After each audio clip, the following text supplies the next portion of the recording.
Bismillah ar-Rahman ar-Rahim. Assalamu alaikum wa rahmatullahi wa barakatuh. How are you, my students? I hope that you're happy and healthy and ready for today's lesson, which is Unit 3 conversation. So we'll be hearing two friends talk to each other about a specific topic. Of course, it's related to animals. We'll be listening to Umar and Sami talking about an animal.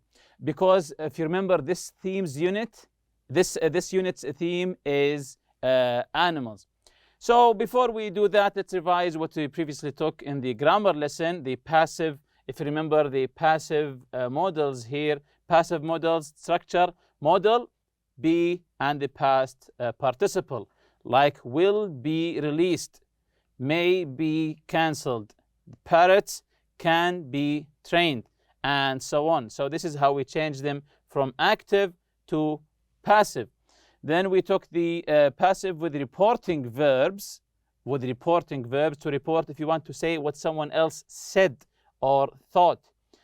It, then the passive reporting verb, for example, said or believed, then the word that, then the clause. For example, it is said that she is the leading expert on guerrilla communication. The second part, subject, like she or dolphins. Passive reporting verb, said or believed. To, you can see it here, to. Then the infinitive or the perfect infinitive. She is said to be the leading expert on guerrilla communication. Dolphins are believed to be the most intelligent of animals. We also took this language builder that why sometimes the writer doesn't say who said this. Again here, why doesn't the writer tell me who said these things? Sometimes statements like these are made when the speaker or the writer doesn't have support, the information, enough information, let's say, about the statement. So these are today's objectives: to employ the real talk in a short conversation, answer questions about the conversation. So look at the picture here of this animal. So, of course, you know what animal is this, right? Yes, of course, this is a horse. So, in the relationship between a man or a human, let's say, and an animal, who is the boss? Who is the leader in this relation, let's say? The relation between animals and humans. Who is the leader? Who is the boss? So, this is the first question here. Who is the boss in the relationship between the man and the horse? So, of course, the leader would be the human or the man. Have you ever tried to train an animal of any kind? It is an interesting question here. Have you ever tried to train, or you have ever trained an animal before, whether it's a horse, it's a cat, or any other animal? Have you ever tried to train or trained an animal before? If yes, then share this experience with your colleagues. If yes, how did you do it? Was it difficult? So when you share it with your friends or with colleagues, how did you do it? What did you do? And was it difficult or was it easy? But I think, of course, it wasn't easy. It was difficult. So you're going to hear a conversation in which one person is describing problems he is having with his horse. So someone is complaining. He's describing problems he's having with his horse. The other person gives him some advice. So the conversation is between two people. Someone who has a horse is complaining. He is having problems with his horse.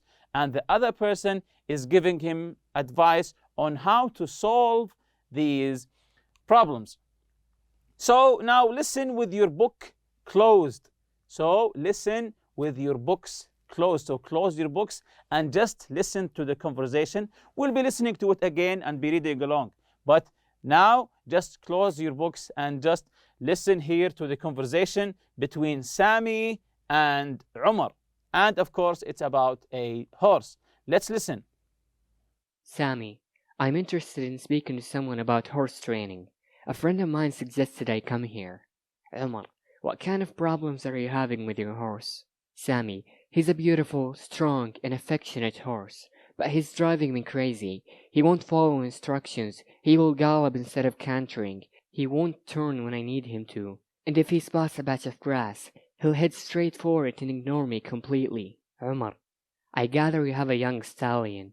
I will check the schedule and we can arrange training sessions for you and your horse. Hang in there. Sammy, okay, but in the meantime, I really need some advice. How should I handle him when he disobeys? Umar, well, I can try and give you a few tips now. You say he'll head straight for a patch of grass when he sees one. Do you let him do that when you are out riding? Sammy, well, sometimes, but only if I want to stop for a minute or so. Umar, you need to set rules and then stick with them 24/7. If you're not consistent, he's not going to learn. Sammy, okay, but when he is all friendly and nice, it's hard to not let him do what he wants. Umar, look, I'm going to get to the point. It sounds to me like your horse is calling the shots. You need to be firmer. If you train your horse not to do something, then suddenly let him do it. You'll be back to the drawing board. So now that we have listened to the conversation between them, from what you heard, do you think that Umar is the problem is that he's too strict with his horse or not strict enough? So now that you have listened to the conversation between Umar and Sami, so do you think that the problem is that he's not strict enough or that he is too strict? So try to think of this question. And now we'll listen again and read along. Listen again. Now open your books. And while you're listening, try to read along. Let's listen. Sammy, I'm interested in speaking to someone about horse training. A friend of mine suggested I come here. Umar, what kind of problems are you having with your horse? Sammy, he's a beautiful, strong, and affectionate horse, but he's driving me crazy. He won't follow instructions. He will gallop instead of cantering. He won't turn when I need him to. And if he spots a patch of grass, he'll head straight for it and ignore me completely. Umar, I gather you have a young stallion. I will check the schedule and we can arrange training sessions for you and your horse. Hang in there. Sammy, okay, but in the meantime, I really need some advice. How should I handle him when he disobeys?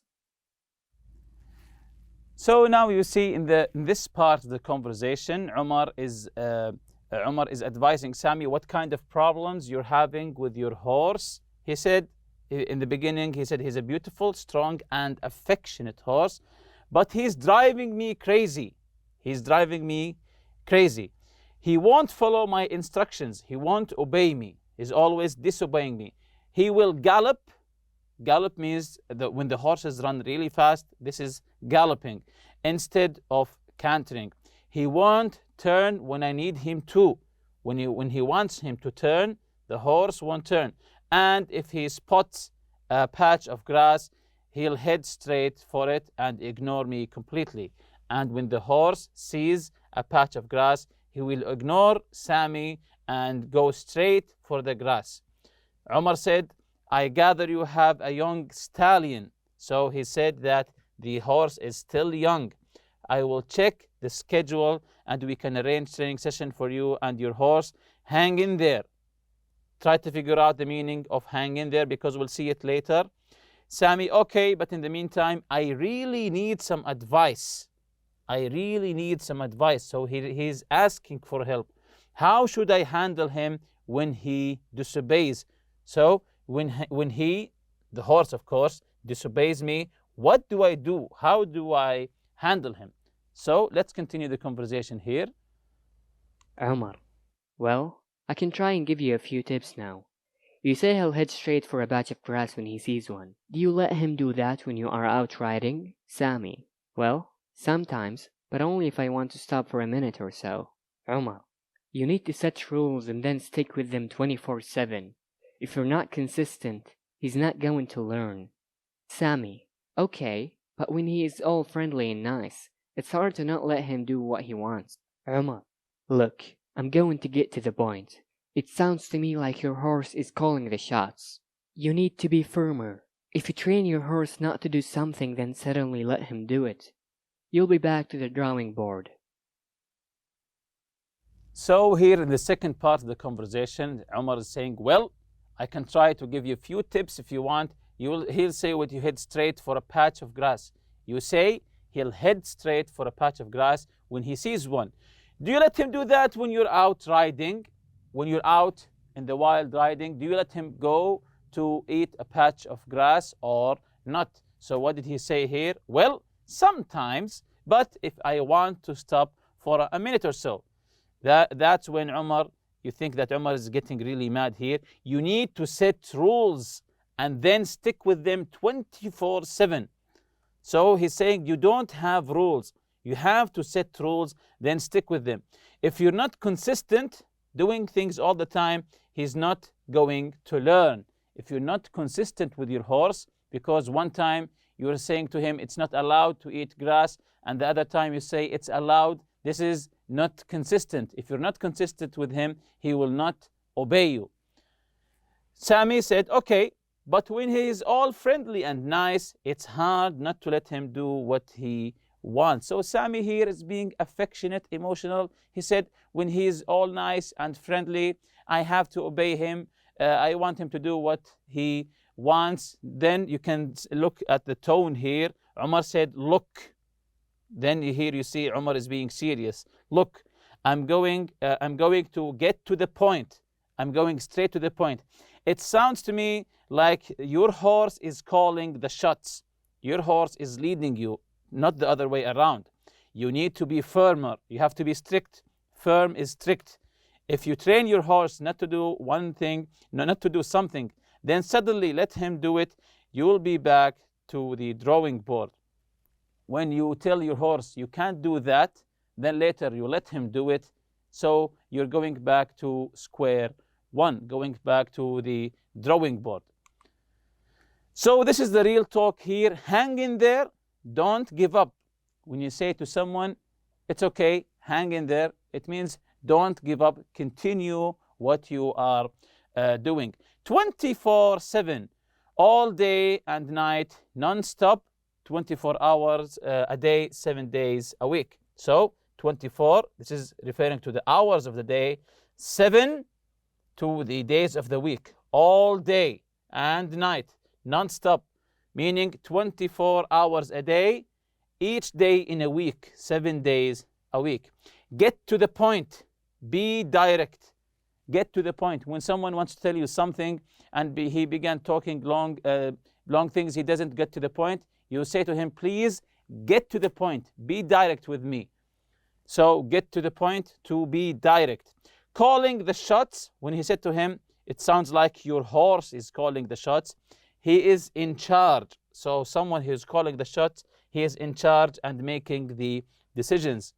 So calling the shots means in charge. Back to the drawing board, to have to start a process over again from the beginning. Back to the drawing board, going back to the beginning, or as they say, back to square one. So who says each expression and why? Hang in there. Who says hang in there and why? Yes, Umar says this because he's encouraging Sami not to give up on the horse. Now, with classes, the horse will improve. He's saying to Sami, don't give up, hang in there, your horse will improve. 24/7. Who is saying 24/7 and why? So again, Umar means that Sami needs to make the horse follow the rules all the time. He's saying to him 24/7, the horse has to obey the rules. He can't make any exceptions. Get to the point. Is it Umar or Sami here? Yes, Umar is going to say what he thinks right away without delay. He said, I'll get to the point, when he got a little bit mad. Calling the shots, when he said, it looks like your horse is calling the shots. So Umar means that in the relationship between Sami and the horse is in charge, not the other way around. Back to the drawing board, again, Umar. So all of these, Umar said them, means that every time Sami lets the horse break a rule, he'll have to start training all over again. Back to the drawing board, it means back to the beginning. So work with a partner here. Work with a partner to practice the expressions. You can ask and answer questions such as the following. So work with your friend, with a partner, to practice these expressions. You can ask and answer questions such as the following. So read the questions with your friend or your colleague just to exercise these expressions, and ask and answer also each other. When would you tell someone to hang in there? What's the occasion when you want to tell someone, hang in there? When do you say to him? When do you say this to him? What things in our town are open 24/7? In our town or city, what things in our town are open 24/7? Do you like it when people get right to the point, straight to the point? If you have a pet, who calls the shots in the relationship? You or the pet? Can you think of a time when you had to go back to the drawing board on a project? So, do you remember a project that you had to go to square one in the beginning? Can you think of a time when you had to go back in the drawing board on a project? And jumping on to about the conversation questions here, what problems is Sammy having with his horse? So, what kind of problems is Sammy having with his horse? You can get back to the conversation if you want. So, what problems is Sammy having with his horse? So, his horse doesn't follow instructions, will gallop instead of cantering, and won't turn when he needs him to. So, he's being disobedient. So, his horse doesn't follow instructions, he is galloping instead of cantering, and won't turn when he needs him to. What advice does Umar give him? So he asked Umar for advice, and Umar gave him advice. What advice does Umar give him? So he said, yes, he tells him that he needs to set rules and stick by them. He told him, you have to set rules and stick by them, and you have to be strict, you have to be firm with the horse. Number 3, how does Sammy respond to Umar's advice? So when Umar gave him this advice, how does Sammy respond to Umar's advice? When Umar told him to be strict, to set rules and stick by them, what or how does Sammy respond to that?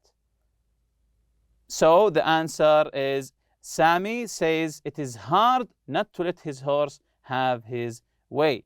He said it's hard not to have the horse have his way. So jumping to your turn part here, role play with a partner.